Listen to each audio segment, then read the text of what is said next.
It's just past 3 in the morning in the Bronx.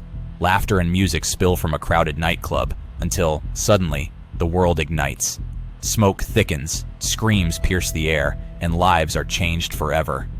Tonight, we unravel the terror behind the Happyland fire.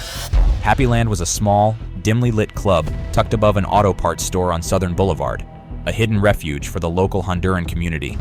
Inside, patrons danced salsa, drank, and forgot their worries. No one could have predicted the horror that would erupt within these crowded walls. Among the regulars was Julio Gonzalez, a Cuban immigrant with a troubled past and a tempestuous relationship with Lydia Feliciano, one of the club's coat check attendants. That night, the two argued bitterly. Lydia, finally fed up, ordered Julio to leave. Humiliated and seething, he stumbled out into the cold. Witnesses recall he muttered dark threats, though in the haze of alcohol, the words may have seemed empty.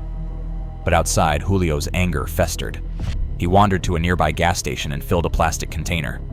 Returning to Happyland, he doused the narrow staircase, the only exit, with gasoline. He flicked a single match. In seconds, flames surged upward, cutting off escape. Inside, the celebration turned to chaos, the room filled with choking smoke. People clawed at locked windows and battered doors, desperate to escape. The fire spread so fast, there was barely time to scream. When first responders arrived, the inferno was so intense they could hardly approach.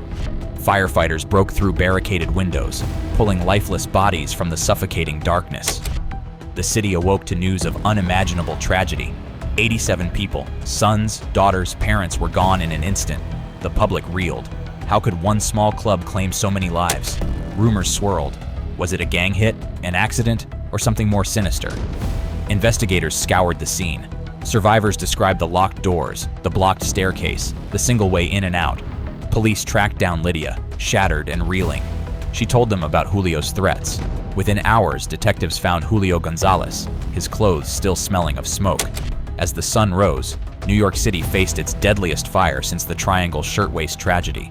But as the city mourned, the question lingered. Why had nothing been done to stop this disaster? Within hours, Julio Gonzalez confessed to setting the blaze that destroyed 87 lives in minutes. He was convicted on multiple counts of murder and would spend the rest of his days behind bars. Survivors and families struggled with grief and outrage, not just at Julio, but at a system that let an illegal club operate with blocked exits and no sprinklers. The fire became a haunting symbol of ignored warnings and vulnerable communities left unprotected. In the end, it begged a question that still echoes. How many tragedies could be prevented if someone, somewhere, had simply listened? What do you think? Could this have been stopped?